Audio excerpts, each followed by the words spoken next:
Sekarang ini orang banyak membahas tentang masalah penyerangan Iran melawan Israel dan segala macam. Terus kemudian ributlah banyak orang yang tiba-tiba jadi pendukung Syiah. Ini hadir kesiangan ini, terlambat gitu ya. Seakan-akan, Iran itu sudah punya jasa besar kepada Palestina. Ya. Mereka berperang dengan Israel itu hak mereka pribadi gitu. Tapi apakah Iran mendukung Palestina? Dari mana sejarahnya? Kalau memang betul mereka mau memerangi Israel dari dulu, dekat kan gampang gitu. Tapi mana buktinya gitu? Kenapa Iran selalu muncul di Gaza, Lebanon, dan Yaman? Apakah ini karena agama atau ada strategi besar di baliknya? Dan yang paling penting teman-teman, bagaimana perasaan kami sebagai orang Palestina tentang semua ini? Hari ini saya tidak akan bicara sebagai analis saja ya, tapi sebagai orang Palestina. Mari kita bahas dengan jujur dan sederhana topik ini biar teman-teman jelas dan tahu apa itu yang terjadi. Ya, nama Iran hampir selalu ada. Di Gaza ada para mujahidin, ya. Di Lebanon ada Hizbullah, di Yaman ada Houthi. Kelompok ini sering disebut sebagai sekutu Iran, ya. Tapi kenapa selalu disebut kelompok Iran? Kenapa Iran begitu aktif di banyak tempat sekaligus? Ya, dia selalu punya jaringan di beberapa negara. Yang jarang dibahas adalah ini ya teman-teman. Iran bukan baru mendukung Palestina sebenarnya ya. Dukungan ini sudah berlangsung puluhan tahun yang lalu. Ya, Iran selalu support dan mendukung Palestina.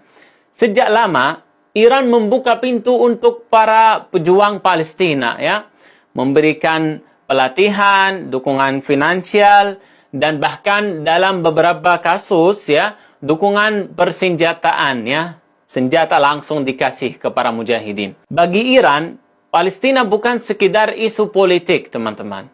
Ini adalah bagian dari strategi yang besar ya, dan juga identitas mereka dan harus diakui. Iran termasuk yang paling konsisten dalam hal ini, selalu mendukung dan mensupport para mujahidin di Palestina dan sekitarnya. Sekarang kita masuk ke strategi. Iran tidak ingin berperang langsung dengan Amerika dan Israel. Kenapa? Karena perang langsung dengan Israel atau Amerika akan sangat mahal dan berisiko besar. Kita lihat sudah ya di bulan terakhir bagaimana efek perang itu terpengaruh di seluruh dunia, teman-teman. Jadi mereka menggunakan cara lain. Proxy war, ya, atau perang tidak langsung. Mereka mendukung kelompok di berbagai wilayah, sehingga pengaruh mereka itu sangat meluas, ya, tanpa harus berperang sendiri. Ini strategi yang cerdas sebenarnya, ya, dan efektif, ya. Tetapi para mujahidin, mereka terima bantuan dari Iran, bukan karena itu, bukan karena mereka mewakili dari Iran, tidak. Tetapi karena para mujahidin itu menerima bantuan dari siapapun yang mau bantu Palestina untuk bisa merdeka. Iran melihat Israel sebagai musuh utama, teman-teman. Tapi daripada menyerang langsung, mereka membangun tekanan dari berbagai arah ya. Dari Lebanon di utara, mereka mendukung Gaza ya di selatan. Ini membuat Israel selalu dalam tekanan, ya, selalu dalam bawah ancaman. Dan inilah salah satu alasan utama kenapa Iran mendukung kelompok-kelompok ini, ya. Jadi menurut Iran itu akan mengurangi resiko perang sama dia sendiri. Tetapi kita lihat bersama bahwa akhirnya terjadilah perang antara Amerika dan Israel di Timur Tengah, ya. Sekarang kita masuk ke pertanyaan yang lebih sensitif ya. Kalau Iran bisa mendukung Palestina selama puluhan tahun, kenapa banyak negara muslim lainnya tidak melakukan hal yang sama? Kenapa sebagian hanya berbicara tapi tidak bertindak sama sekali, tidak beraksi? Mereka tidak membantu Palestina secara real ya. Sebenarnya ada beberapa kemungkinan, ada beberapa alasan. Pertama, mereka takut ya. Mereka takut tekanan internasional, ya.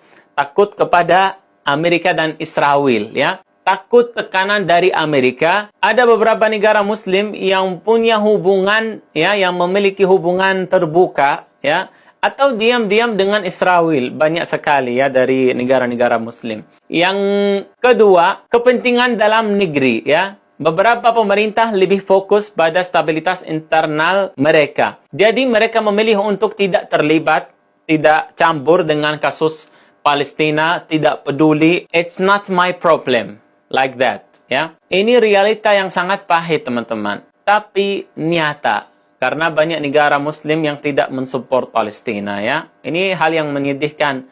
Tetapi ini faktanya, dan mudah-mudahan satu hari nanti semua umat Islam menjadi bersatu, mendukung Palestina lebih maksimal lagi untuk merdeka insyaAllah ta'ala. Sekarang, izinkan saya bicara dari hati, teman-teman. Sebagai orang Palestina, kami tidak melihat siapa kamu, ya.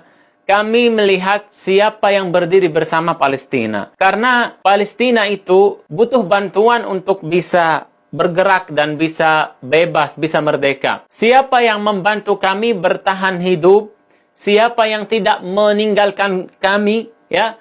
Kami menghargai Iran, menghargai siapapun yang mendukung Palestina karena mereka membantu. Ini adalah fakta, kenyataan yang nggak bisa hindari dari ini, ya. Tapi pada saat yang sama, kami tidak ingin hanya satu pihak saja yang membantu Palestina. Palestina bukan milik Iran saja, ya. Palestina bukan milik orang Palestina saja, bukan milik orang Arab saja, bukan milik siapa-siapa, tetapi Palestina milik umat. Urusan Palestina, urusan semua orang Muslim di seluruh dunia, ya. Karena Palestina adalah kiblat umat Islam yang pertama, yang selalu hadir di dalam hati umat Islam. Betul. Kami berharap lebih banyak negara berdiri bersama Palestina, bukan hanya dengan kata-kata saja, ya, tapi dengan tindakan nyata, ya. Dari Indonesia, Malaysia, Turki, hingga negara-negara Arab, ya, semua negara Muslim di seluruh dunia, kita butuh bantuan mereka, butuh suara mereka, ya, untuk bisa kita bebas dan sholat di Masjidil Aqsa satu hari nanti, insyaAllah ta'ala. Karena ini bukan hanya konflik politik saja, teman-teman. Ini tentang keadilan, ya, tentang kemanusiaan, tentang hak kami, ya, untuk hidup bebas di tanah kami sendiri, yaitu Palestina. Walaupun saya nggak ada di Palestina saat ini, fisik saya nggak ada, tapi keluarga saya ada di sana. Dan saya ingin satu hari balik ke Palestina untuk berjuang insyaAllah ta'ala. Tetapi kondisinya masih belum bisa, ya. Kami tidak mencari perang tambah akhir, teman-teman. Kami ingin hidup dengan damai. Tapi damai tanpa keadilan bukanlah damai, ya. Kita harus jujur kepada diri sendiri. Yang terjadi saat ini cuma janji-janji palsu dari beberapa negara, ya, yang mereka terlibat di Board of Peace, tapi belum ada aksi yang benar-benar real yang membantu saudara-saudara di Palestina saat ini. Jadi, ketika teman-teman melihat Iran mendukung Gaza, Lebanon, atau Yaman, ingatlah, ini bukan cerita sederhana, ya. Ada strategi dari situ, ya. Ada politik, ada penderitaan manusia, ada hal yang lebih besar dari itu, ya. Dan bagi kami orang Palestina, kami hanya berharap satu hal, kebebasan dan kemerdekaan. Semoga Allah Subhanahu wa taala segera memerdekakan Palestina dan kita selalu bisa berkumpul di dalam Masjidil Aqsa dan semua negara Muslim bisa mendukung Palestina. Amin ya rabbal alamin.